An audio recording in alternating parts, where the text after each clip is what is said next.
Ladies and germs, welcome back to the biz. And here's podcast, as always, the Guillotine, Rambo, coming back at you on this Sunday, cloudy Sunday. But it is cloudy, but it's fucking humid. Ugh. But other than that, it's kind of nice. It's like high 70s. What do you think? Yeah, Something like that. not a bad day for July, mid-July in Maryland, Yeah. the land of Mary. So I went and looked at a truck I was thinking about buying. Yeah, Bed was or the frame. So they said there was like no rust on it, which is true of the body, but the frame is fucking gone. really? Yeah. Huh. Drove nice, everything. Fucking 22,000 miles on it. It's an older truck, but Still. the frame is just too gone. I'm not interested. Sometimes it's worse to let a vehicle sit than it is to, put a lot of miles on it. Yeah. Because shit like 20,000 miles, rubber parts start to get dry and crack. Yep. Electrical parts, you know what I mean? Mice. You got fucking mice chewing through shit. Bastards. Yeah, sometimes, I mean, they weren't made to sit. No. And that's what makes you wonder about all these new trucks right now. Like, I don't know if you've heard about the chip thing where apparently, like, all these new vehicles, they can't get the computer chips in them to get them to run, so they're just sitting. Yeah. And it's like, I wouldn't want one of those. Once they get the chip, that bitch has been sitting for 2 years. I don't want that fucking truck. Especially not for sticker price. You can get fucked. Yeah, the dealership I bought my truck from, they sent me a couple letters in the mail. They were going to buy my truck back from me. Really? For, like, an absurd amount. They were going to give me, like, $27,000 for it. But what are you going to do then? Exactly. Then I got to turn around and buy something. Yeah. And what do I buy? There's nothing for sale. Yeah.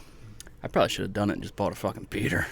That payment Sucks. it sucks. I hate payments. I wish if I could go back, I would have kept my diesel Well. and just fixed it. But then again, diesel prices right now, holy shit. Yeah, you might as well have a payment. You're damned if you do, damned if you don't. I mean, either you're working on a car and you're saving payments, or you're making payments and you have a little more time not working on it. So it's like, it's half a dozen or six one way or the other. It's just depends on what you want to do. Unless if you save up and buy like a nice car. Yeah.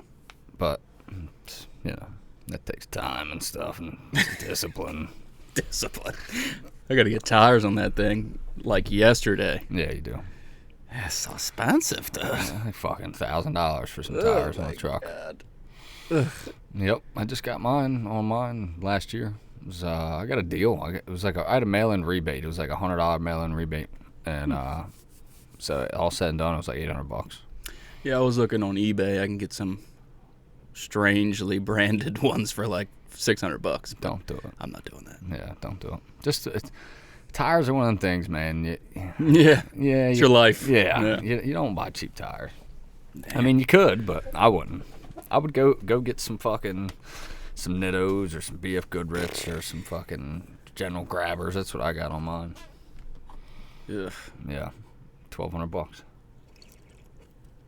Well, everything's expensive right now, so Yeah. I mean, you're kind of really extra fucked with that. But yeah, speaking of expensive, our good friend Kevin Dvorak, Shut-eye. we went over there earlier today, and he finally. What's the word I'm looking for? He finally Popped his cherry, I guess. Yeah, there we go with that.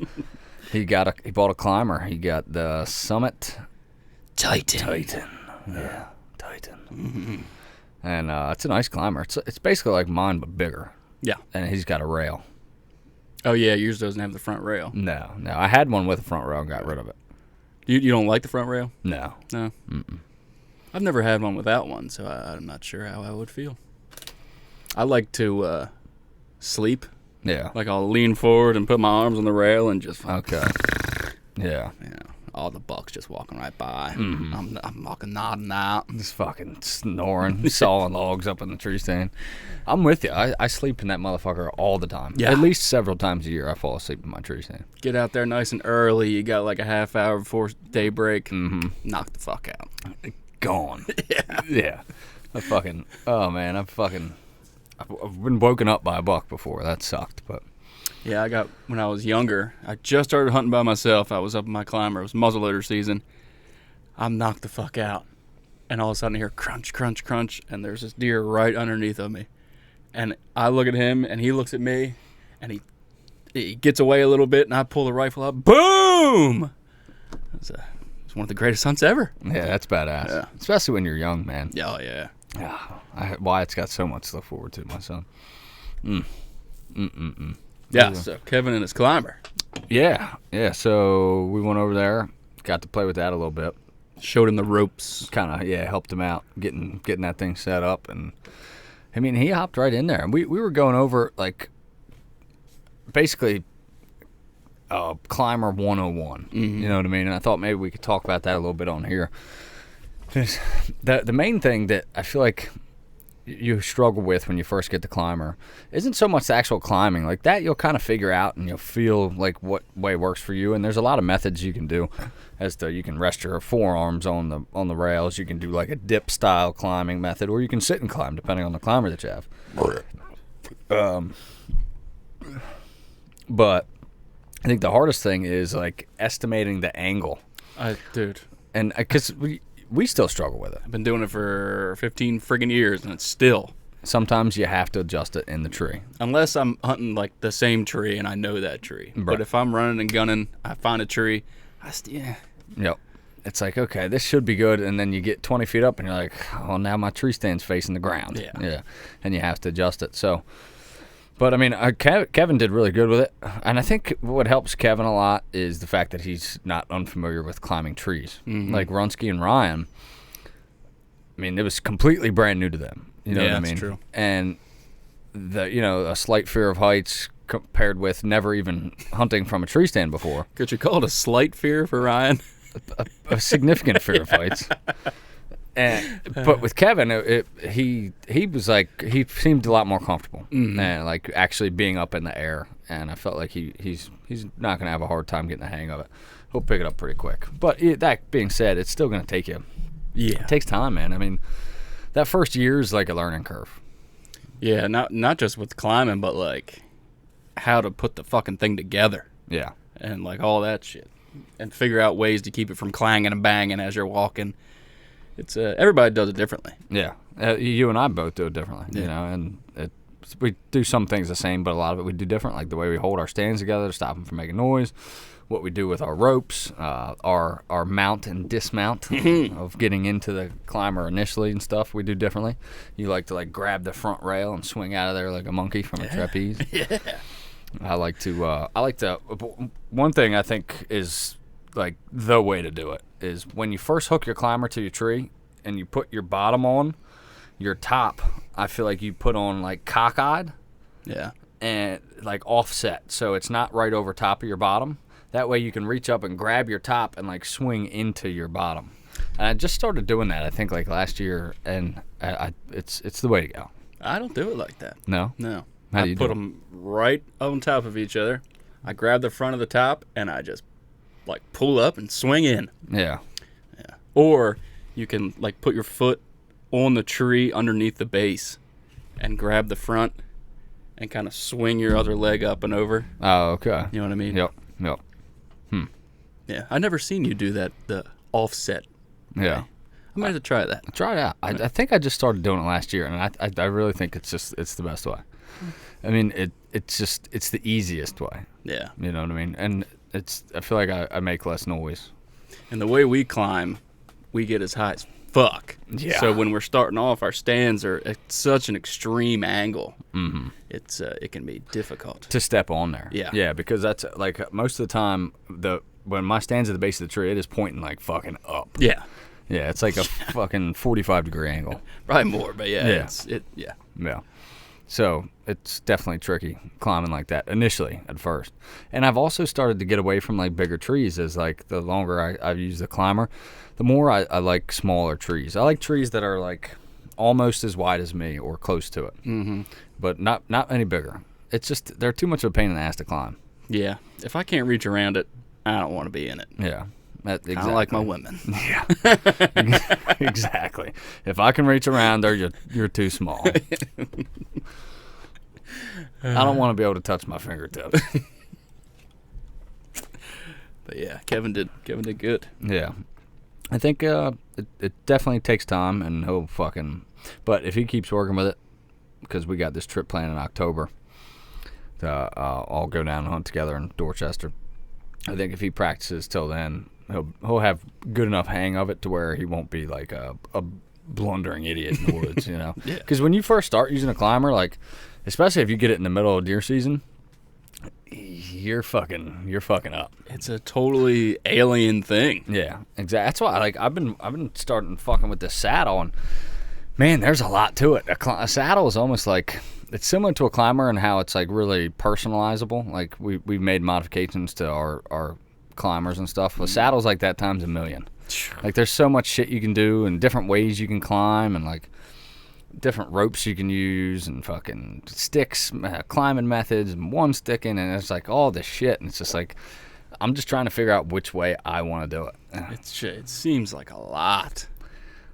It is, but at the same time, it's fucking cool, man. Yeah. It is cool. I know Levi Morgan started to hunt with a saddle, I think, last year, and he's like, it's the way to go. Yeah. And everybody that hunts with a saddle says the same exact thing. Mm-hmm. It's the way to go. Yeah. 90% of people. There are some people who are like, yeah, it's just not for me. Yeah. But you got to wonder if those people are like, I don't know, fat. You know what I mean? Yeah. Yeah. And it would be uncomfortable if you were a hefty fella. I couldn't. I think you have said it. An all-day sit in one.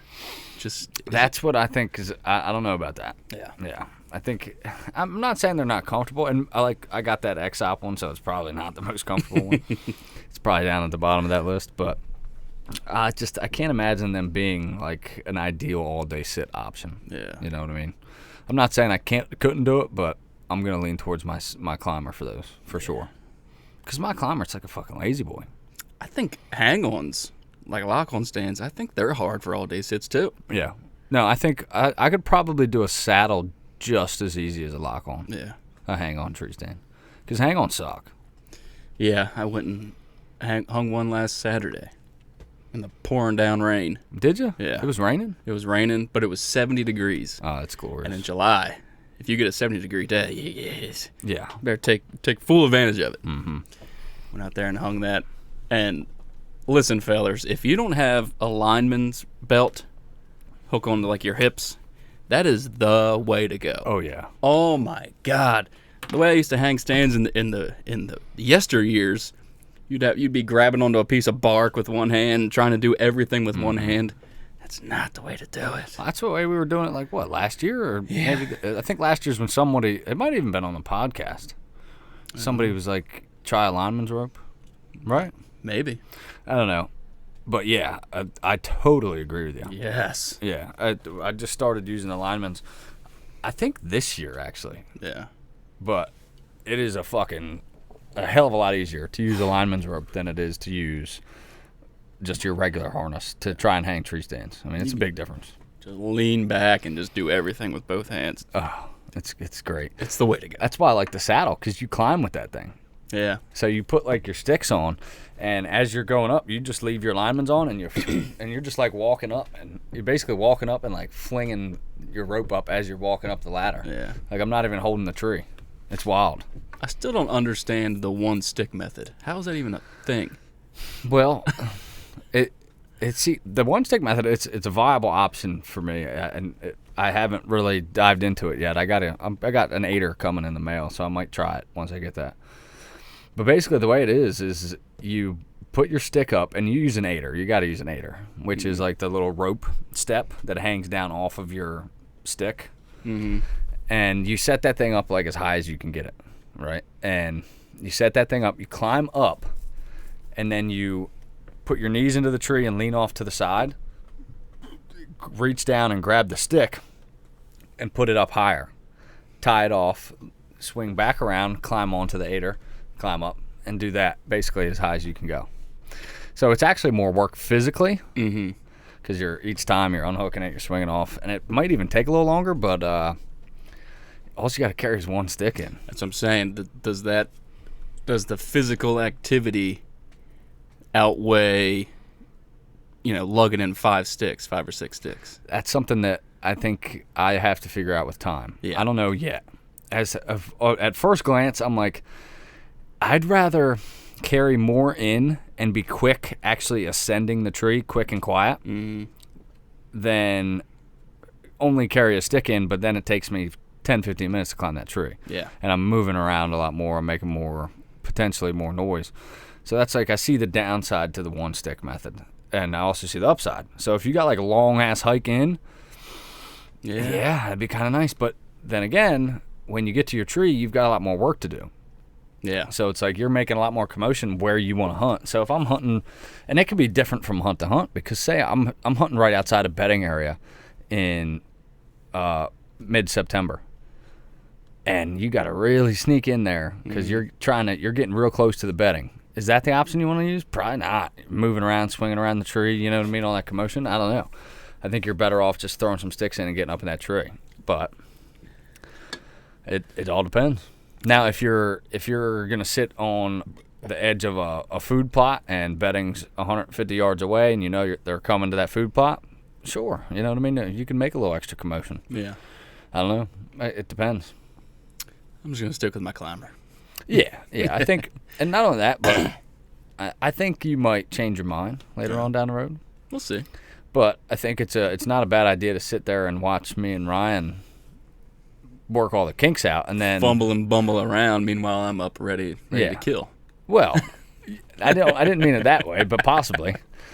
But I mean, like we're basically going to be the guinea pigs for these, and in next year, we could be sitting right back here and be like, "Yeah, dude, you got to get a saddle," or we could be sitting right back here and I could be like, dumb. I mean, if you really want to, but honestly, I don't see it being worth your time. So I'm kind of being the guinea pig for you in that way. Yeah. So it's a good thing. I do like how the saddle, you're pretty much always ready. You know what I mean? Like in a climber, you're sitting down. Yep. So you got to stand up, grab the bow.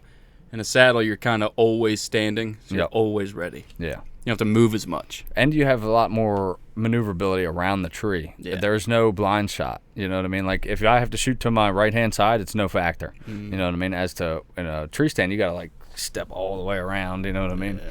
So it's definitely got its benefits. And not only that, but you can set up to where the tree, I mean, you can do this with a climber too, but it's not as optimal because you have to stand the whole time. You can set up with the tree in front of you. Mm-hmm. So the odds of you getting busted in a saddle are a lot lower. Yeah. Because the tree's always right in front of you. Instead of sticking out there like a sore freaking thumb. Right. The only thing that's really leaning out is like your head. You know what I mean? You can lean out the side, you know. It's definitely got its benefits. I'm excited to put it to the test and see what I can do with it. 54 days. I can't believe it's Is it 54? 54, yeah. Wow. God. It's coming quick. Yes, it is. It's September 9th for those of you who are not local here in Maryland. Yeah. Yeah. I got some stuff. Yeah. I wanted to go over with you, Johnny. Let me see here. I got 3 Moultrie cell cameras, and out of the 3, it's always seems like one of them is not sending me shit, and it's pissing me off. And I really like these cameras, but I don't know what's going on here this year. Yeah. I think it's a lot of it is signal issues, but it's fucking irritating. Mine went wonky too. Yeah. I had to go and turn it off and turn it back on. And when I turned it back on, I was flooded with pictures, and it's working great now. Like, it wasn't even like, you know, when you get a picture, it gives you a notification. Mm-hmm. When I used to get a picture, it wouldn't even tell me. I'd have to go on there and refresh it. But now it's even sending me notifications, so. Go figure. Yeah. And I got 2 of them won't send me notifications. Yeah.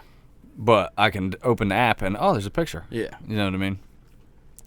I don't know how it is with other ones, so I can't speak for other ones, but Moultrie, it's 2022. I feel like you should be able to turn off and turn on the camera from your phone. Yeah. Or take a snap, like if you want to test picture from your phone. I don't know if that's a thing with other, maybe like Reconics. I don't know if that's a thing, but what are we doing? Yeah, why do we not have this technology? Yeah. Why do I got to trek all the way into the fucking woods and turn it off, turn it back on? Yeah. That's pretty irritating. Yeah. I mean, you buy the cell cam for the convenience of it and the immediate gratification of getting a picture. I don't want to have to go out to the woods and move it around all the time because it ain't got signal or it's not sending pictures or that defeats the purpose. I'll just get a regular fucking cell cam. Yeah. Or trail cam. Yeah, we put a man on the moon 53 years ago, but we can't turn off and turn on our cameras from our phone. Allegedly, your cell phone has a more sophisticated computer in it than the one that took the men to the moon. Did you know that? I think I did hear that somewhere. Yeah, that's crazy. Do you think we went to the moon? You're really throwing it at me now. I do. I think so. You think so? Yeah. I mean, I know, like, there's a lot of conspiracy to it. And, hey, would I be that shocked if we didn't go to the moon? No. I wouldn't shock me. I'd be like, oh, yeah, it sounds like our fucking government lying to us again. You know, what else is new? Yeah. But I think we did. I think we went. I don't think so. You don't think so? Fuck no. Why not? 1969, we're able to talk to somebody on the fucking moon. Come on. I walked into Kevin's Woods today and I didn't have fucking cell phone service. Yeah. Give me a break. In 69, you don't think it happened? No. But, I mean, the Russians were lying, too, because they were putting guys in space and Sputnik and all that stuff. I could go either way. Yeah, I'm with you. I hope we did. That's cool as fuck. Yeah. But Would you go? Hell yeah. Someone asked you right now. I would love to know what that is. The weightlessness feeling. Yeah. No gravity. Just float around. Oh, man. That'd be sick. Hell yeah. Did you know that reverse cowgirl and doggy style are the same position in space? What? Think about it, dude. Zero gravity. Reverse cowgirl and doggy style are the same position. Yeah, okay. I understand now. Yeah. That's fucking great. But yeah. You think any astronauts have fucked in space? Yeah. Yeah, dude. Yeah. What about two dudes? You think two dudes have fucking... Probably. Yeah. Gets a little steamy. You know what I'm Well, saying? I thought maybe we could be the first. Damn it. Well, there's my dreams. Probably some wild shit up there, bro. Oh yeah, dude. If I was an astronaut, and it would be like an all-you-can-fuck buffet up there in that International Space Station. I wanna be like that's a huge thing. I mean, just going to space. All right, cool. But did you get some head in space? now you're talking. How fucking wild is it that we have a space station? Yeah. Like when you sit back and look at it, it's like, oh, fucking shit, dude. We're in fucking space, man. And I can't even stop shouldering bucks. There's levels to this shit, man. I'm just a Neanderthal. These motherfuckers are brilliant. It is crazy impressive, the stuff that we do. I mean, and how far we've came just in the 30 years I've been alive. It's also crazy impressive how dumb we can be. Oh, yeah. Yeah. Let me not get too into it, but especially this generation of like, I don't know what gen is this, Gen Z or I Gen can't keep dumb. up. I don't know. Yeah, like for fuck's sake, people. Jesus. Like you guys, we're in trouble. Life is it's too easy. They gotta create struggle. Yeah, like, Ugh. it's a strange world out there, man. Strange. Like cowardice is rampant. Yeah. Like that old age shooting. I know we talked about this earlier. Yeah, Uvalde, Texas. Uvalde. Okay, sorry. It's tragedy. But the video I seen of the first responders, the police officers that went in there, was pathetic. And I can't speak from experience because I've never been in that situation. But I'd like to think that I would have the courage to immediately go in on that shooter. I would not hesitate, and I believe that wholeheartedly. And that just watching them guys sit in that school while that went on just made me sick to my stomach. Yeah, and like you were saying, maybe they had direction to not go in. Maybe. But I wouldn't give care. a fuck. Yeah. I wouldn't give a fuck. No. First kid I heard scream, I'm going in, guns blazing. He's going to have to kill me. Especially, how many cops were there? There was a lot. Yeah. Like, a lot. Come on. And there's one guy with an AR. Like, no, I don't care if he kills the first three of you. You go get his ass. Yeah. He ain't killing no more kids. Fuck, do your goddamn job. Oh, that pissed me off. Yeah. Well, Maryland did away with their rules against concealed carry. I know. How sick is that? Holla fucking Luya, dude. I'll fucking drink to that. Cheers to that, brother. Fucking A. Mm-hmm. It used to be, very difficult to get a concealed carry in the state of Maryland. Yeah, what'd they call it? You had to have a... You had to prove need. You had to basically prove that you really needed a concealed carry. You had to have a business and you had to carry cash. Yeah. Stuff like that. Or you had to be like a victim of like stalking or rape or shit like that. Yes, that's the only way you're going to concealed carry. Well, they ixnayed that and we're like, fuck you. If you want to carry, here's a class you take, pass a background check, and you can carry, which I am fully support that. Yeah, Kevin signed up, what do you say, it was 2 8-hour classes? Yep. He's doing them. Him and Brandy are doing it. So, fuck yeah. I'd love to do it, but it's maybe. I'll just carry anyway. That's what I'm saying. Hey, man. I'd rather be judged by 12 than carried by 6. See, okay, concealed carry, I understand that, but say if I just wanted to holster a freaking handgun and go to Walmart out in the open, is that a thing? It's open carry. I don't know what the laws are on that now with everything. I'm sure. You see, if I'm going to carry, I want a concealed carry. Yeah. I don't want, like, if you're in a store and a guy comes in to rob the store and he sees you're packing, he might just shoot you in the back of the fucking head. That's true. But if you're concealed carry, he's going to be like, he's just going to go about his business. And then you're like, oh, hey there, little fella. That guy that owns that liquor store over next to Food Line, he open carries. Oh, does he? Yeah, I walked in there one day. I was like, whoa, calm down. Sing? I guess that's his name, yeah. Oh, yeah. He's a nice guy. Yeah. Really nice dude. I was like, what are you carrying? He was like, just protection, buddy. Yeah, but I know what kind of caliber. I know, that's what I wanted to know. What are you packing? A 45, 9mm, what you got? I mean, what are you, a 4.5 guy or a 9 guy? I mean, those are the two big carry rounds most of the time. I mean, I love a good 4.5, but I like the capacity of a 9. I want all them extra rounds. So I think I'd go with a 9. Yeah. I mean, also, I don't own a 45, but if I did, I think I'd still carry a 9 for the extra rounds. The magazine's so much bigger. Yeah. So many more bullets. And it's enough stopping power. 4.5 is bigger, but what about you? Probably 9. Yeah. I mean, I've never really dabbled with handguns. I mean, I have a 9mm, but... Yeah. Me neither. I mean, well, they're fun to shoot. Yeah, of course. I've watched a couple videos on how to shoot them properly on YouTube. That's the extent of my experience. And I've practiced, but, like, I'm a complete child. I don't know shit. Like, if I'm reading this book by Tim Kennedy right now called Scars and Stripes. Phenomenal book. No. He's an arrogant asshole, but holy shit. He's got to be right. He's the fucking man. Do you know who he is? Fighter, right? He's a UFC fighter, and he fought guys like Jacare Souza and, he's fought some world-class guys. Killers. There was one other guy who his last fight was where he was a title fight, and the guy from Cuba, I can't remember his fucking name. He looks like a fucking G.I. Joe, but I think I know Cuban. You're talking about, yeah. But, yeah, he's a hell of a fighter.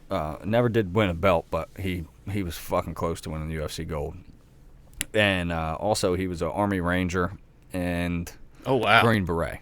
Holy fuck. It's a bad motherfucker. Yeah, dude. So one of his, I don't know if it's a nickname or whatever, but he's commonly referred to as the most dangerous man on earth. Sheesh. I mean, Green Beret, Army Ranger, UFC fighter. I mean, the dude's a bad motherfucker.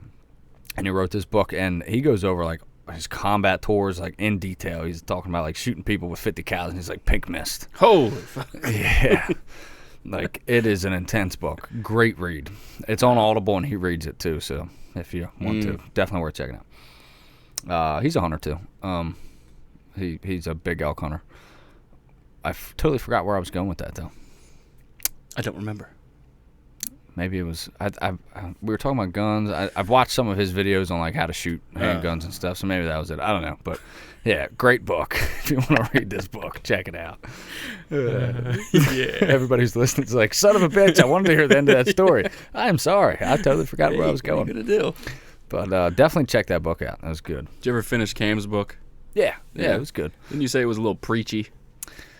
Yeah, it was good though, man. Like it was a great book, but both of them actually, both this book and that one. Like the whole book is them basically just talking about how awesome they are. But of course, it's but in in a positive way. Like, they also highlight a lot of their failures and their shortcomings too. So, like, they're good books. I really enjoyed both of them. I'm not done Scars and Stripes yet though, but I'm really enjoying it. I'm like 3/4 of the way through it. But speaking of talking ourselves up and all that stuff, I wanted to dive into a little bit, and this is something I'd like to maybe over the next couple weeks touch on. We can kind of start it like halfway through this one.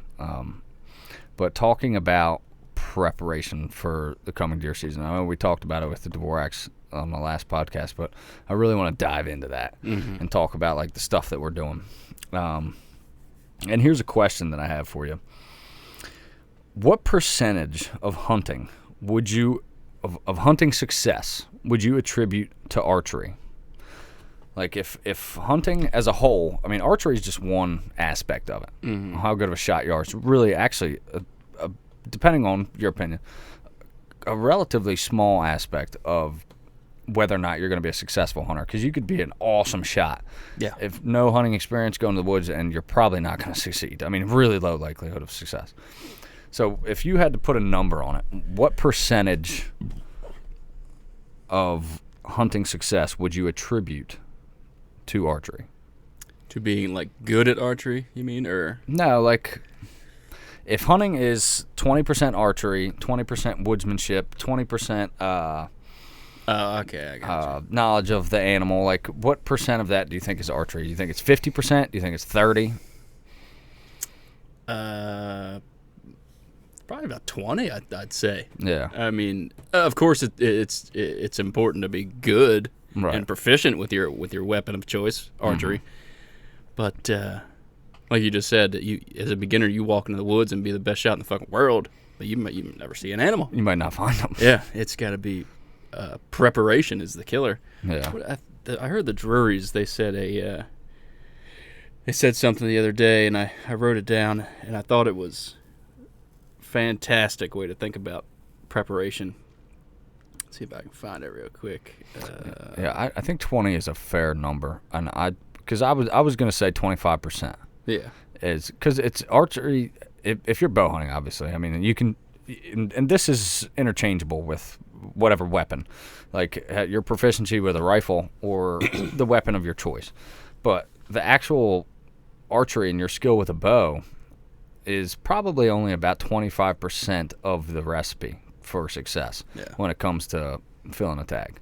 Yeah, the Drurys said during the season is when you shoot them, but right now is when you kill them. So, hey, I like that. I like that because you know what? Right now is what separates the fair weather guys from the fucking fanatics like you and I. Yeah. Right now, the fair weather guys are fucking going to the beach and they're sipping margaritas.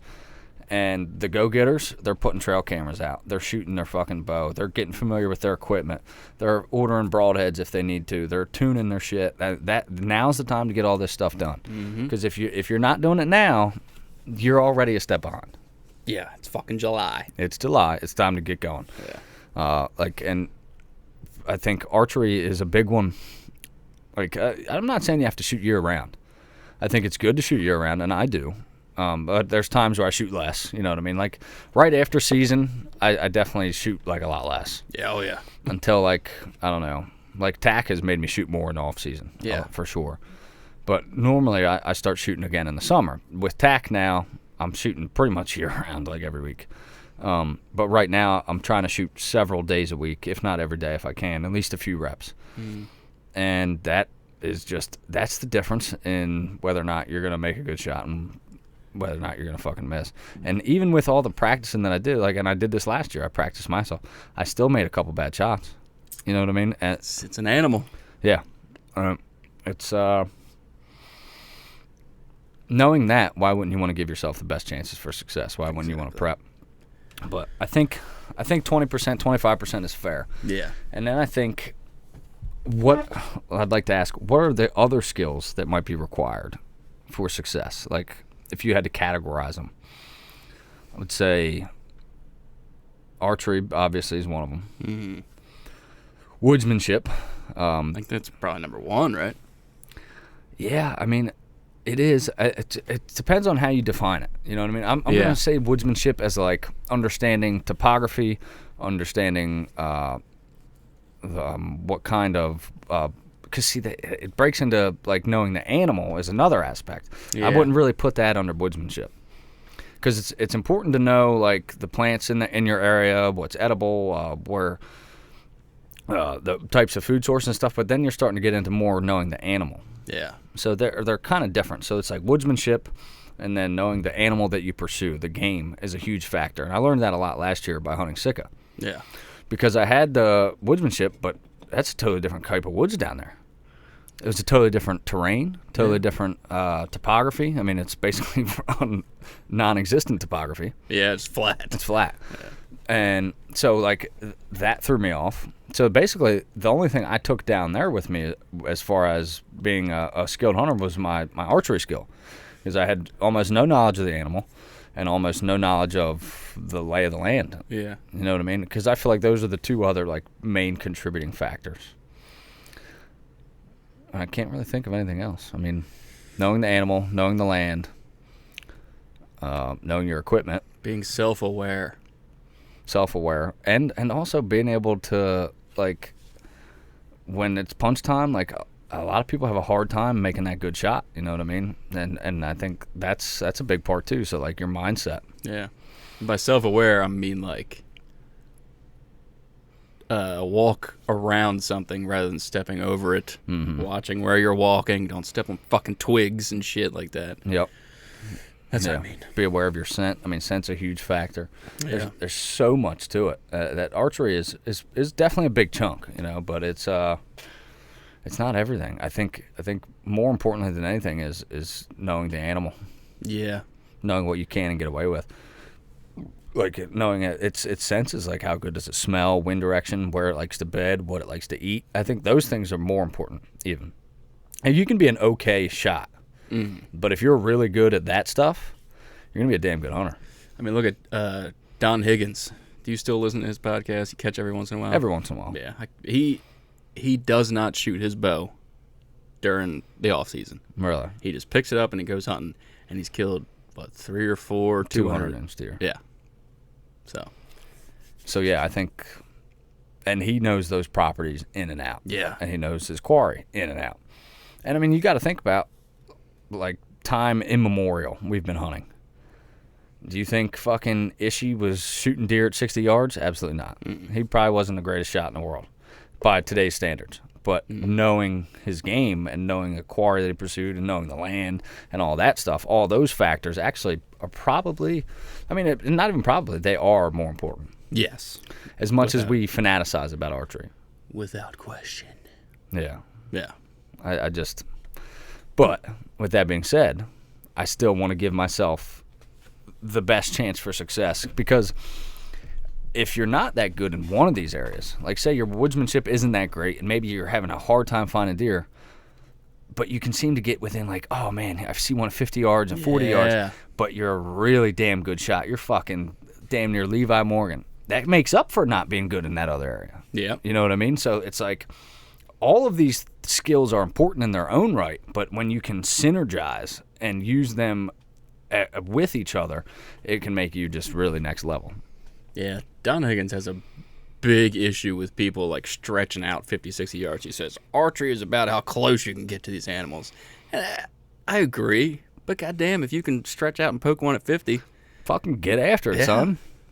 Like, tell that to Levi Morgan. You know what I mean? Tell that to Cam Haynes. I love Levi Morgan's podcast. It's good, dude. Shit. That's really good. I never heard that story that he almost quit archery. Me neither. If you haven't listened to the On the Line podcast, it's great. Fantastic. Not nearly as funny as us, of course, but way better hunters. But dude, yeah, he almost quit hunting. He got into an archery tournament, and he was just not doing that good. Or not quit hunting, sorry. He almost quit professional archery, shooting for a living. And he was sucking pretty much, and I think it was Randy Ulmer talked him into going back out. His dad. Yeah, I think he refers to Randy Ulmer as his dad. What? I don't know what... Well, Randy Ulmer refers to him as his son. I don't know what the dynamic is there. Maybe it's his stepdad. I don't know. I don't know. There's something to that. We'll have to look into that. I don't want to misspeak, but I've heard Randy Ulmer refer to Levi as his son. Holy shit. Which would make a lot of sense. Yeah. But I don't know. I'm not that much of a fan. That I don't know that much, but I would like to know. Yeah, he said he checked his bank account and he was $700 in the hole. And he was like, this isn't working. And he called his dad, and his dad said, son, just one more. Just give me one more. And he went, and he won like $25,000. Yeah. Yep. So, and that back then, he said it was like a year's salary for him laying bricks. So, and thank God for that, dude, because we wouldn't have Levi Morgan as the source of wealth of knowledge that we have. Bad motherfucker with a bow. He's talking about, he's like, yeah, I can group pretty good at 100. And the other guy was like, yeah, like, I'm not talking about vitals. I'm talking about hitting the dot. Yeah. And like, dude, I'm like, you and I, like, yeah, we can group pretty good at 100. But, dude, hitting the dot at 100, son, like, consistently, that's fucking next level shit, man. Like, he is fucking Robin Hood. Yeah, he's fucking Michael Jordan of archery. Yeah. And I know there's other guys that are comparable, but he's the GOAT. There's guys that are close to him, like Dan. He shoots for Matthews too, and there's a bunch of high-level shooters that are really good, but he's just fucking next level, without a doubt. And like, I'm not saying that I don't want to say that I could get there, but I feel like he's worked his ass off to be where he is, and I haven't worked as hard as he has to become the archer that he is. So I'm not saying that anybody couldn't do that. I think he's predisposed for skill, definitely. Yes. But I feel like you and I can group decent at 100. We can get in the kill zone at 100 yards pretty consistently. Now, to dial it into that center punch, though, that's next level shit, dude. And I think I could get there, but I'd have a lot more work to do to get there. I know we could do it. Yeah. It's just time. And it is a huge difference. Like, being able to hit vitals at 100 and being able to hit a fucking dip can at 100 consistently. Like, Jesus, man. I'd love to just see that. I've never seen anyone shoot that good in person. I think I could consistently hit a dip can at 70, 80. You think so? Yeah, maybe. Well, consistently 60. 60, yeah. Yeah. I think I could get 3 out of 5 in the dip can at maybe 70, 80. Yeah. I would consider that, like, fairly consistent. Yeah. Like, I can't imagine he's every time at 100. He's probably getting 1 or 2 outside, you know what I mean? Yeah, but it's bad. Maybe, I don't know. But yeah, like, I agree. Like, 60 is where I'm really dialed in. Yeah. And once I get out a little further, like, I'm damn good at 70 and 80, and then 90 and 100, it starts to get 90 and 100 is when it really spreads out. Yep. And I don't know why. Yeah.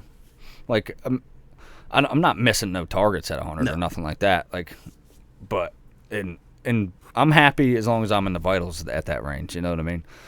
But I don't know. It's just, I think we just got to get more familiar with shooting at that range and pushing it. You know what I mean? Getting out further. And he was saying, and I've heard this before. It's not just like a Levi thing, but oh no, this was Randy Ulmer. Levi does not adhere to this. He shoots whatever he wants.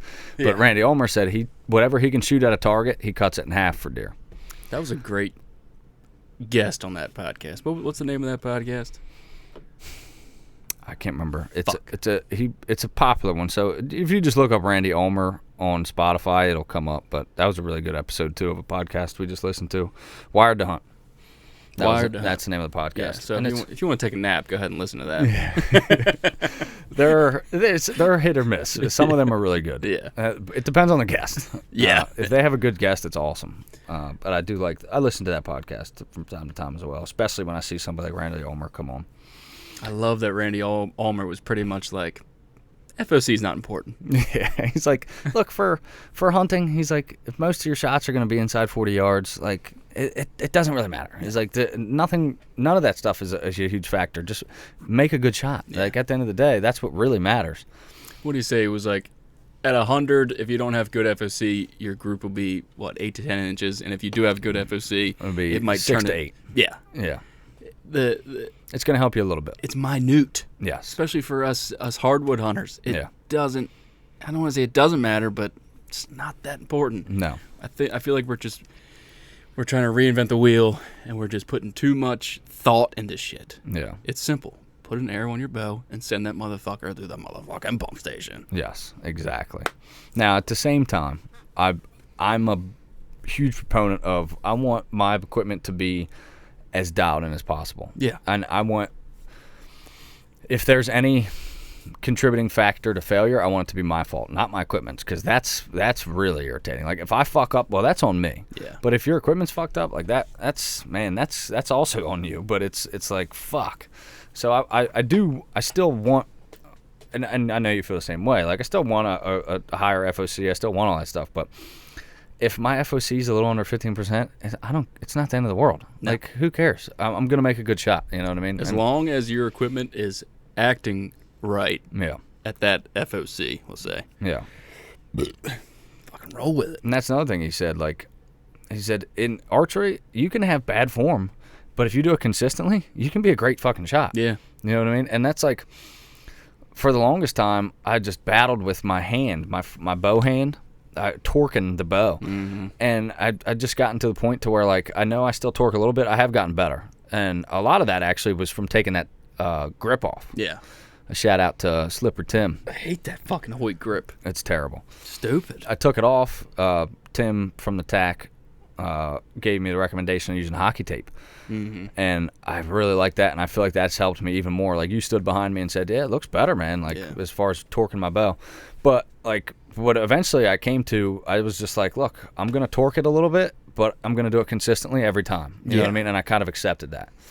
And then I did that, and now I feel like I'm like almost not torquing it at all. I might still be a little bit, but I got these fucking gorilla hands, fucking meaty dick bitters, hairy hamburger hands. They're all burnt up from welding and fucking yeah. But my fingers are always fucked up, punching and getting shit. But yeah, that's another thing. Like, I don't know. I wish we had someone around who, like, we could have coach us that was better than we are, because. And I know there's some rare. we could drive, you know what I mean? It would be cool to go to, like, Lancaster Archery and maybe get, like, some coaching. That would be cool, but it's a fucking drive, man, you know. And there's so much resources on the internet now. Like, you can honestly learn about how to help yourself shoot better online. Yeah.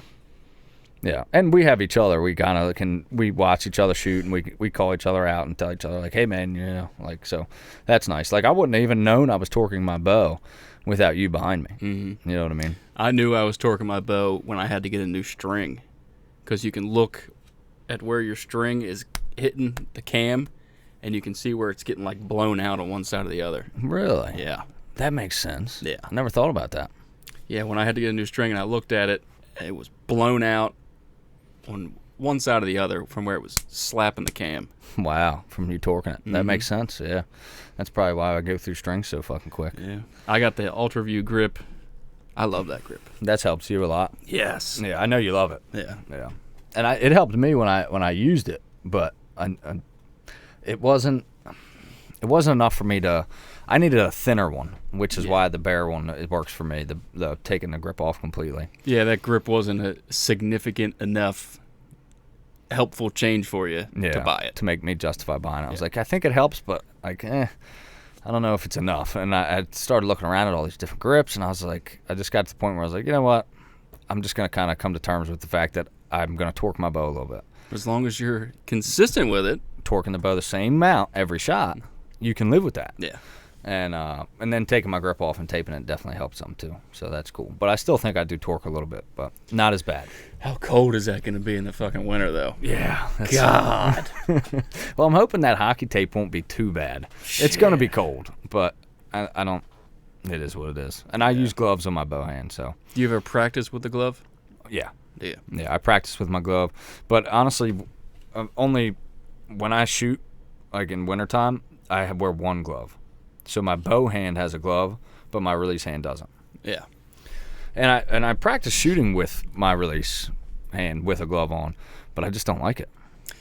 I missed a doe 2 years ago because it was like 20 degrees, and I was all bundled up, and I was shooting my thumb button, I think. And I was at full draw. I just synced in over the, what the hell's it called? Valley. And touched off the fucking release when I wasn't even ready. Talk about a surprise shot. And it zipped right over her back. God damn it. That's the worst. Yeah. That's the one good thing about thumbs. thumb or handheld releases in general, though, is in the wintertime, I put it in my pocket. I don't leave it clipped to my bow. Yeah. Because I want it nice and warm. If you leave that bit clipped to your bowstring and then go reach up for it and it's 25 degrees, you better hope you ain't holding on long. Oh, man. I've been practicing down here with the hinge. It's getting less and less surprising, but it's still very surprising. Time to change your travel. Yeah. Yeah. That's what I just did that, actually. Mine was pretty hot, and I just made it super cold. So now to shoot, I have to fucking rotate my hand like all the way. Yeah. And that makes it like a new release. I'm starting to like it, though. Yeah. It feels a lot better. I've been doing a lot of blank bailing, and I've told myself I'm going to do it for like maybe another week. I haven't shot outside of 20. I've been 20 and under and a lot of like 5-yard shots. Blank bailing. It's where the sight is zero factor. Zero factor, just focusing on my release. Like Randy, I mean, everybody talks about it. All the fucking John Dudley, they all tell you some variation of either shooting at a blank bail, shooting with your eyes closed, taking your sight off your bow. The whole point of all those drills is to fucking work on your technique behind the riser and not worry about where your arrow's going. And I've been doing a lot of that, and because I started to get some target panic at the end of season last year. And I feel like it was from shooting with the thumb button for so long. And this year I'm going to try to make sure that doesn't happen. Yeah. By using my hinge more and blank bailing more. I'm going to start doing what Randy Ulmer said. First 5 and last 5, or first 3, last 3 shots, 5 yards, eyes closed. Focus on the release. I think that's a great idea to help you make sure that you're not focusing on where your arrow's going and making sure that you're executing that release perfectly. And it's been feeling really good. Man, I tell you what, target panic, that's the worst thing ever. It is. I mean, I didn't get a very bad case of it, but it was bad enough to where I was like, what the fuck is wrong with me? I've been doing this my whole life, and now I'm just like, the anxiety of shooting the fucking arrow. I'm glad I got rid of it. Well, I shouldn't say got rid of it, because it can and will rear its ugly head again. Yeah. I'm sure, but that's why I like to switch up releases. Yep. That's why I do the same. I mean, I think it's important to switch releases from time to time. Keep your mind. You don't want your mind to get used to something. Yeah. Because that's when it anticipates it. So that's why we do what we do. And I think everybody should do this. I mean, if you're listening, if you don't have another release, fucking change the travel on your release. Mix it up. Do some blank bailing. Focus on your shot execution. Because it makes a hell of a difference. Because even if you have like the slightest amount of target panic, or you shoot fine, like, yeah, I punched the trigger, but I shoot okay on this target, that's fine and dandy. But when you're fucking shaking and you've got a fucking 10-point buck in front of you, that target panic is going to be exaggerated. It's going to be so much worse than it is on a target. Yeah. And your odds of fucking that shot up are significantly greater. So that's why all of this matters. You're killing the deer now. You know what I mean? I love Yes, that. sir. So that's awesome, because that's the truth. And even beyond target practice, man. I mean, everything you're doing now contributes to your success later on. Whether or not you got your stands out, don't be that asshole who sets up stands the week before season, especially if you share hunting property. Like, don't be that guy. Fuck that guy. I'd like to kick that guy right in the dick. Yeah, man. Get out there and shoot, baby. It's a beautiful thing. And I don't agree with people that go out there and just sling arrows just to sling arrows. I like we shoot with like 3 arrows, so we make them count. Mm-hmm. So don't just go out there and sling arrows just to sling them. Because you only get one most of the time. Exactly. Well, sometimes you get a little dumb deer. I've missed on a deer twice before and shot it last year, opening day, when I had that release fuck up. Yeah. And that was my fault, and I've missed a deer one time. I've done it a couple times, but I've missed a deer one time. My cam smacked the bottom railing. That was that doe 2 years ago. Yep. They had a stab. Yeah. Yeah. That poor thing. So, like, I mean, it's fucking, it happens. Yeah. And I think no matter how much you practice, it's when you're out, when you're in the game, when you're in the arena, if you will, and the stakes are high, when lives are on the line. Literally. It's different. It's just different. You're not going to be at your best. You're not going to always have a perfect shot. That animal might move right before you punch the release. Like, I mean, there's just so many factors when it's a living thing. So, I mean, you can't beat yourself up too bad about it, but I think it's a healthy obsession to want to constantly get better. Yeah. Constantly be a better shot. I want to be as good as I can possibly be. I want to be able to stretch out to 100 yards and fucking get great groups. Yeah. I mean, I don't want to be as good as I can possibly be because I don't want to knock Levi Morgan off of his pedestal, but, you know. Right. Yeah, I mean, you know, he's such a nice guy. Yeah, feelings, dude. So, you know. I think, you know, and we've talked about it so many times. I think we really need to, and Ryan's, like, sent us archery competitions and stuff. Like, you and John should do this. And it's like, we really need to, maybe next year in the summer, let's just sign up for one. So they can knock us down a peg. Yeah, I think it'd be good for us. I think so, too. Yeah, might Or if humble we us. go in there and just fucking slay. Yeah, that's possible, too. But regardless, I think it'd be really good for us. Yeah, win or lose. And I think it's good to have the nerves, you know what I mean, and of being on stage. It's almost like hunting, you know what I mean?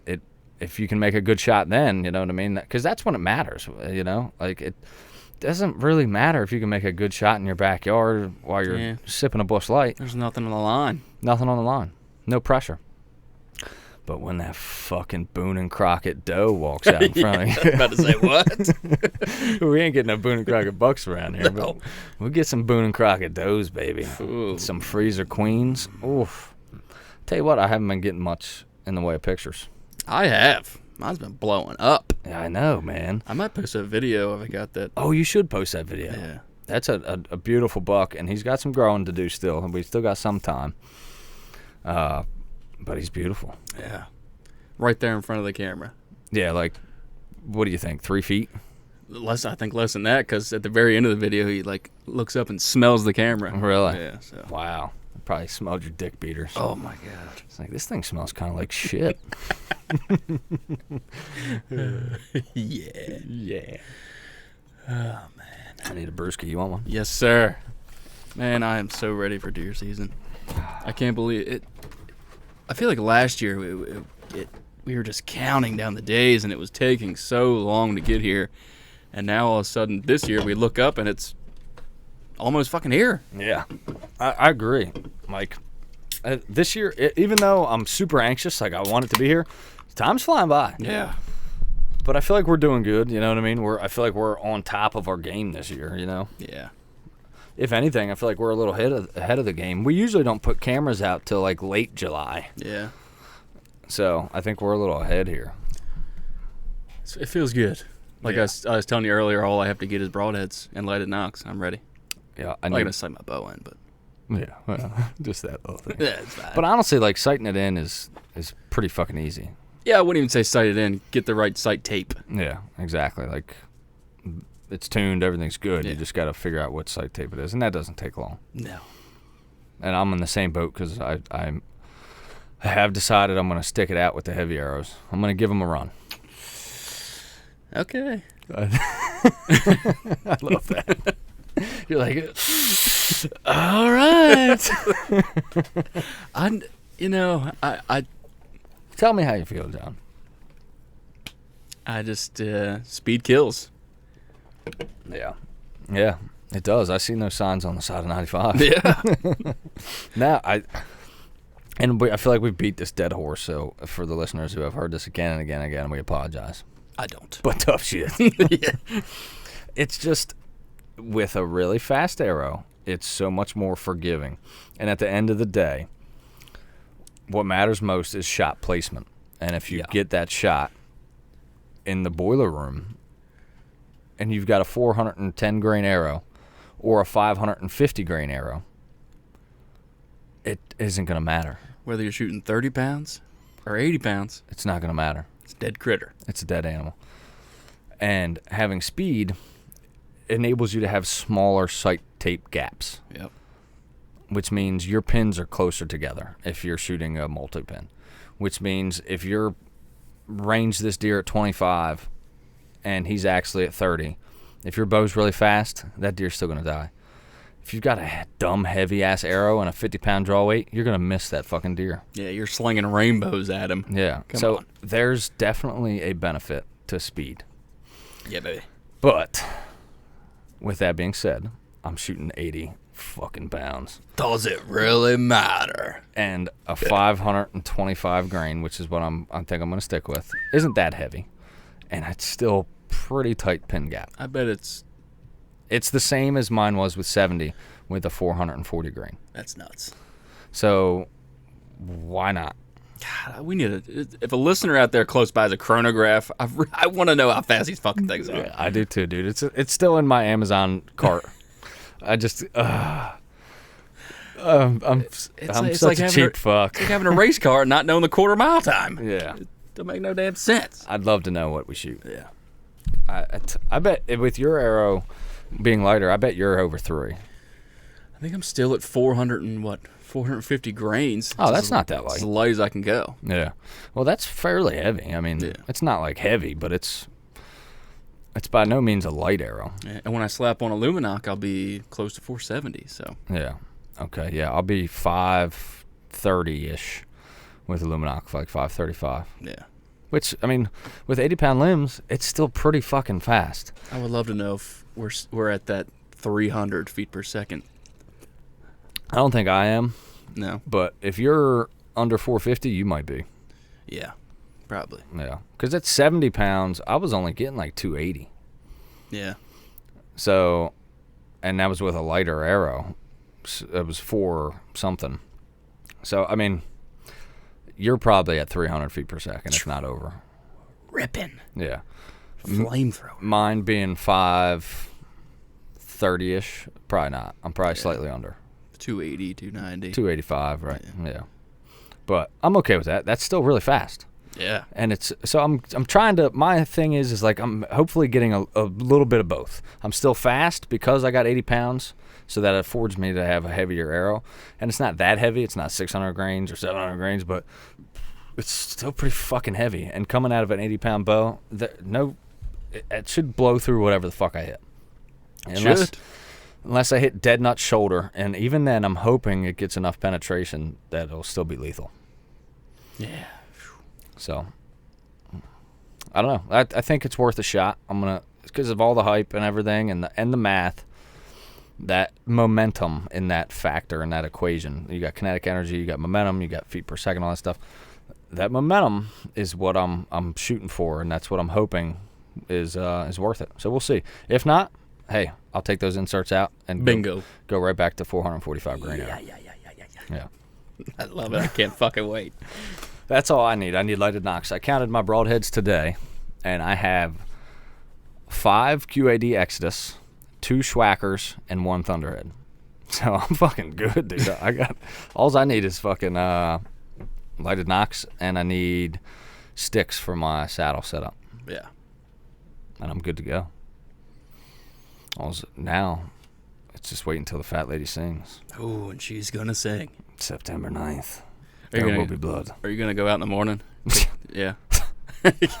Are you gonna go out in the morning, John? Probably not. Really? No, I might. I don't know. We'll see. As we get closer, I'll pattern these critters on my camera, and if there's nothing there in the morning, I'm just not gonna go. That'd be dumb. Well, yeah. You don't even have to go to your main spot. I'm not going to port. No. We can either go to this place in Elkton, or we can hit public land. Yeah. Let's not fuck our spots up. That's a good idea, actually. But let's at least go. How can you not go? That's true. What was the last time we missed opening day morning? Fucking 10 years ago? A couple of years ago, actually. Oh, did we? Well, I did. Did you? Because I just got my job at Vulcan, and I couldn't take off. Oh, okay. I could have, but... Yeah. That's shit. I don't think I've missed an opening day since I started hardcore bow hunting. Last opening day, we went across the street from your house. That sucked. Yeah, we didn't see anything. That was miserable. Well, the year before, I'd seen 3 does walk in as soon as daylight broke open, and I smoked a doe opening day. So I thought it'd be a good spot.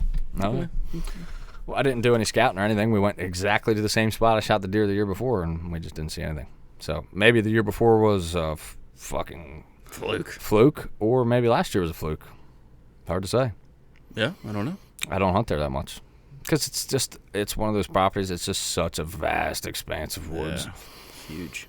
that it almost, like, I like smaller blocks of timber. Like, I like ag and then small chunks of timber. Like, those are the best because you know they're in there. You know what I mean? Fuck yeah. They're in there. And those big ones like that, it is tough because especially when it's flat, like down where Ryan's at in lower Eastern Shore, you can't really play off the topography because it's all flat in there. And you just got to kind of find thickets and some white oaks and kind of go off food sources. And it's huntable. I've killed several deer out of there, but it's not my favorite because it's way too often you'll see a deer at 50 yards, 60 yards, 70 yards. And I'm not saying I won't make those shots, but it has to be perfect situation for me to shoot past 50 yards. Speaking of Ryan, he just put a trail camera out, and he was like, what do you think? About eye level is good? We should have said yeah. Damn it. Shit. Yeah, if you're out there and you've never put a trail camera out and you're getting ready to, don't put it face level. Put it like around your friggin' knees. Yeah. Because you will get pictures of ears and tips of antlers. We could do a whole fucking episode on trail cameras. Oh, my God, yeah. We probably should. That's another thing. Don't set them on looking to the south. Because that sunlight will trigger your fucking camera all the fucking time. Mm-hmm. And there's nothing worse, especially if you got a cell cam, and you're like, oh, yes. You open that thing up, and it's just a bunch of sun on some foliage. Yeah. Or you go pull a card, and you've got 4,000 pictures in 3 weeks, and it's all just sunlight. In my experience, trail camera, you can't put that thing low enough. You know what I mean? Pretty much. Yeah. I mean, you can damn near put it on the ground. Yeah. Yeah, it's better off going too low than too high. That's for damn sure. Remember that one we put over at Port, and all you got was tips of ears? Yep. It's like, fuck. Yeah, and I did it this year. Like, I put one up, I don't know, it was like between my knee and my hip, but because of, like, the hill that it was on, it was like, gee, this is way too fucking high. I literally got out to my truck, and I was looking at the pictures it just sent me, and I'm like, I got to turn around. I had to go back and drop it down about 7 inches. Jesus. Yeah.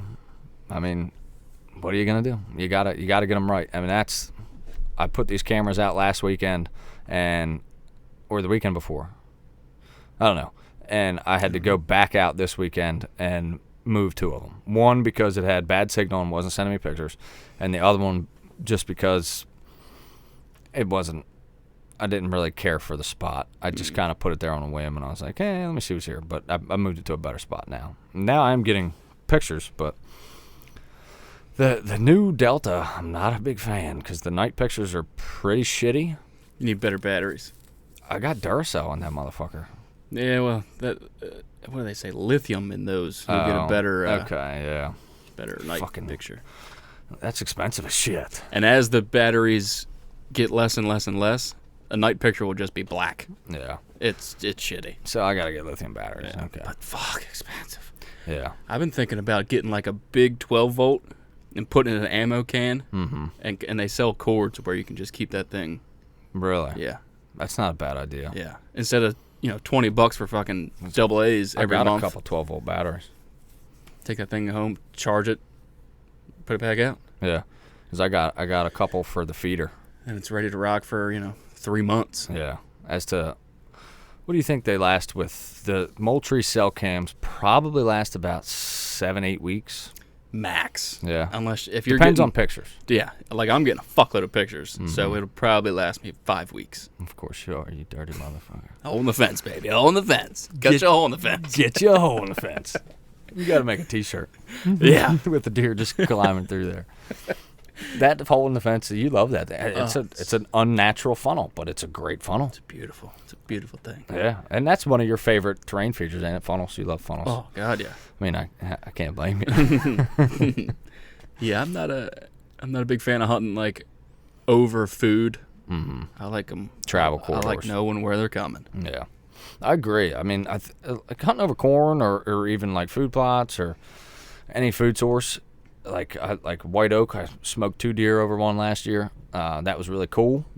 But it's nice to catch them when they're traveling because they're not, when they approach a food source, they're more on edge. Yeah. Especially if it's a corn pile, they're super on edge. Yeah. But even like that white oak, like when I killed those 2 deer, and it could have been the location because it was relatively close to a dirt road. So maybe that was why. But I just feel like when they get to a food source, they're more on edge. Yeah. So if you can catch them traveling, I think they're just a little more calm. Yeah. They're not looking around as much. Yeah, maybe don't hunt over a corn pile. Hunt on the access. Yeah. Back off a tickle. Mm-hmm. Almost, you could even go like a reasonable amount, depending on like if you're a good shot, go like 50 yards up a game trail. Mm-hmm. That way, even if they're at the corn, if you have a shooting lane, you got a long shot, but they're 50 yards. You know what I mean? It's still doable. Yeah. Like if they come from a way you're not expecting, and they don't come down your trail, that way you could still have a shot. Yeah. But then you're not sitting right on top of the corn too. Man, they love to duck that arrow at corn piles. Yeah. Love to. I aim low whenever I hunt over bait. Yeah. I aim like right in the armpit. You have to. They're going to jump. Yeah. They're going to duck. Yeah. A lot of times, even if you do aim at the armpit, you're still going to spine that frickin' thing. Yeah. Have we talked about it? Do you think they hear the bow or do you think they hear the arrow? I'm sure they hear both. Do you think they duck the bow or do you think they duck the arrow? That's a tough question, man. Yeah. You don't realize how loud that arrow is when you're downrange of it. Yeah. I think I'd have to say they probably hear the bow first. Yeah. But if they're far away, they might hear the arrow first. Yeah. You know what I mean? Especially like depending on where you're at. Like, but then again, I don't know, because like we both shot deer inside of the woods and they were out in a field and that deer didn't duck at all. That's very true. So, yeah, that one doe I shot a couple of years ago in the soybean field. Yep. Remember you got it on video. Yeah. She didn't drop at all. No. And that doe I shot last year, that 56 yarder, that deer didn't move at all. So maybe they are hearing the bow. Yeah. Because the arrow they would still hear. Yeah. But they probably didn't hear the string, or if they did, it didn't sound that loud because it was inside the woods. It was muffled. It was 50 yards away. Yeah. And I'm not saying that the deer, that she didn't maybe like slowly look in my direction, but she definitely didn't drop. Yeah. You know what I mean? Like she does when you shoot them 20 yards over a pile of corn. They drop fucking a foot. Yeah. Yeah. And I think it depends on how on edge they are more than anything. But yeah, I think it's the string. Yeah. I do. And that's a good thing about having a heavy arrow too. It makes your bow more quiet. Quiets the bow down, yeah. Mm-hmm. Fuck that. Make my bow as loud as possible. I that want motherfucker speed. Wrangling. Speed, baby, speed. Yeah, buddy. You gotta come over and shoot sometime. Yeah, I definitely gotta get that sight tape on there. Yeah. I could probably get real close just by putting them up together because I was 5 yards off exactly to your rangefinder and Rusty's rangefinder, so I could probably just eyeball it and figure it out. What kind of rangefinder did you get? Vortex, baby. This podcast is sponsored by Vortex Optics. Ladies and gentlemen, thank you. No. God, no, absolutely not. That'd be sick. The 1,000. So it's the lowest you can go, but 'tis the way to go. I think that's the same one I have. Yeah. And Vortex makes great optics. I have red dot. I've got their binos. You've got the monocular. We both now have the rangefinder. Runsky's got the rangefinder. I mean, none of us have ever had issues with any of it. Yeah. And if you do, they'll send you another. They'll send you a brand new one. Fucking lifetime warranty. It's a sore dick. You can't beat it. You can't. Like, I was looking into a lot of different ones. I was looking at, I think I already said this. I don't remember the last couple of podcasts. Sorry about that. I was looking at Sig Sauer. I was looking at Loophole.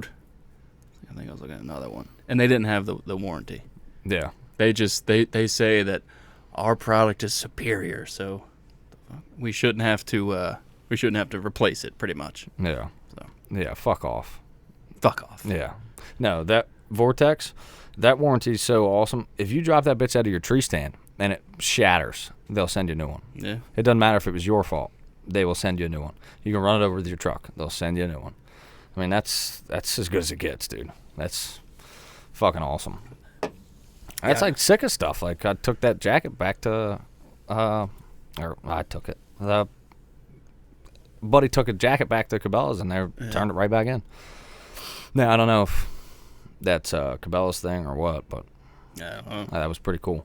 But that fucking Vortex rangefinder is the best rangefinder I've ever owned. And I really like the fact that it travels with you. So you can range something, hold the button down and just move, and it continues to range everything, and it tells you, that's probably my favorite part, honestly. I mean, it's got all kinds of features. It's got the angle compensation and all that good shit. And it's got like a rifle mode that it's more, I don't know, I don't really fuck with. I don't even know what all the damn thing can do, but it's got more bells and whistles than I even need. But I really like the fact that it can travel with you. Now, what's the difference between, say, this one and a more expensive one? Just the yardages is that it can range? Yeah. Yeah, as far as I know. Yeah. I mean, I bought the cheaper one, too. Yeah. So I don't know. I just spent $400 on a rangefinder? We're not out west. And even if I was, that one would be fine. 1,000 fucking yards. How far do you need to know? Like, fuck, that's a half a mile. Yeah, I'm definitely ain't shooting no rifle that far. No. I mean, I guess it would be cool, like, if you see some elk with your binos to range, like, how far they are, and they're, like, 2,000 yards. Like, okay. But if it's over 1,000, I'm like, okay, I got to hike. You know what I mean? So, it's more than enough than we need here. Yeah. It's very rare that we shoot anything. I mean, there's some shots at port we can get out 300 yards or so, but that's plenty. I think that's why I always skimped on the rangefinder, because I didn't need to go over 40. Yeah. But it is nice to have that travel thing. Yeah. You can just sweep around your area. That's so nice. Yeah. And then the angle compensation is huge. And just the fact that the warranty's there. So it's like, you'll never have to buy another rangefinder. Just buy it. But instead I bought 3 instead of Yeah. just getting the right one. Exactly. Now, Leopold has that one with the arc. You enter like the weight of your arrow and the power of your bow, and it will show you on the display the arc of your arrow. That is fucking sick. That's sick. Yeah. Yeah, like, dude, technology's awesome. I bet my dad, he was a diehard bow hunter. Rest in peace. It was just his birthday, actually. Huh. Happy birthday, Pops. I bet he would just fucking go nuts over all the shit we have now. If you could just like bring him back like to right now. Yeah, and see like, all look at this. Look at this shit. Check this out. What the fuck? I was wondering, like, I wonder if he even had a rangefinder hunting back in the 80s and 90s. They were a thing, but they weren't common. thing. Yeah, I bet if they were around, like, I know like military and stuff had them, but like, did bow hunters have them in the fucking 80s and 90s? My dad had one. Did he? It was fucking huge. Really? Yeah. He could never figure it out. It like didn't work. He needed to do like fucking trigonometry or some shit to get it to work. But, Jesus. Yeah. So that's something I was like, you know what I got to get better at is like guessing yardage. Yeah. Like, I mean, I always have my rangefinder, but it would be, I heard Randy Ulmer say he doesn't range anything outside of 30. And I was like, man, I wish I was that fucking good. Like, can you imagine seeing a deer and being like, he's like 25 and not ranging it? Like, to me, like, I range everything. Yeah. But it would be nice to be fast enough, because that's a big step. If you could take that out of the equation. Now, if they're inside of 20, okay. Yeah. If he's 15 yards, I'm not ranging him. You know what I mean? I know Dudley, like, he's got specific spots that he hunts. He ranges trees, and he goes out and he spray paints, 10, 15, Really? 17, 18. I think that's great. Yeah. But obviously you can't do that if you're running and gunning, but if you have a specific stand that you are going to a lot, I think I might do that, actually. Yeah, that's a good idea. Yeah. Now, because I'll do that, like, we both do that. When we first get in our tree stand, we range trees. Yeah. To know, or even, like if there's, like, a mark on the ground or a game trail, I'll range the ground because that thing's got arc compensation. And I do that every time. Like, that's the first thing I do after I get in my tree. I get my climber up, I get all set up, I hang my bow up, and I start ranging shit. That's the first thing. Yep. Yeah. That's something we got to tell Kevin, too. Like, well, he probably didn't have to tell him that. That's kind of... Does he have a rangefinder? I wonder. I bet he does.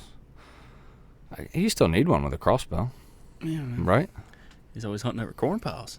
Yeah. I bet he's got one. No, he's got to, because he's made some far shots. I don't know. He's got to have one. I would hope so, yeah. We'll have to ask him next time. Yeah. But yeah, having a good rangefinder's, I mean, that's up there in some of the most commonly used pieces of equipment that we have. Imagine like the 60s, 70s, and you didn't have one. You just had to know the yardages. Yeah, you had to be a good motherfucker. Like, I think it's kind of like GPS. Yeah. We rely on it so much. Like, honestly, like I'll find myself taking a road or a trip somewhere that I've gone like once or twice before that I use GPS for, and it's like I probably could just remember this if I shut this thing off. Yeah. I don't know road names anymore. Yeah. I just follow the little blue line on the Google Maps. Exactly. So I wonder if rangefinders are kind of like that. We're just so used to using them that maybe if we stopped for a little while, we probably wouldn't even need them outside of 30 yards. Yeah, probably. I just don't want to risk it. Nah, fuck that. I'm not doing it. Absolutely not. I'll use my rangefinder. Yes. Like, that motherfucker dies, dude. I'm like, fuck, that sucks. Like that real cold day we went last year and your rangefinder died. Yep. That bitch, I don't know if that was the vortex or the battery, but It was a battery. it was, what was it? 15 degrees? It was fucking frigid. It was cold as hell. And that thing just stopped working. Yeah, it was the battery because mine stopped too. Yeah. And then once it got warm again, It worked. it worked fine. Yeah. Yeah, those batteries, man, when it gets cold like that, they don't want to work. No. Makes you wonder if cell cams are going to do the same thing. Probably. Yeah. I don't know. There's a lot of batteries, and they're smaller. It might be different. I don't know. Maybe, I don't know. I guess we'll find out. We will find out. Well, we're running Oof. quite a long one here. Hour 20. Holy cow. You got anything else, John? I got nothing. I'm fucking pumped, dude. Me too, buddy. Me too. Season's right around the corner. Ladies and gentlemen, here soon we're going to start coming back at you every week. Whoa! I don't know if we're going to start now, but it'll be soon. Because you know what else is soon? Deer season. Yeah, baby. And that means we're going to be drinking beer and killing deer. Yeah, baby. The two things we do best. Oh, man. You ain't kidding. Appreciate y'all tuning in. If you haven't, give us a 5-star review on Spotify. Like and subscribe on YouTube. If you're not going to put 5 stars, don't even fucking review it then. Yeah, don't. Don't be a douche. Yeah, give me 5 stars, dude. Appreciate y'all. Later.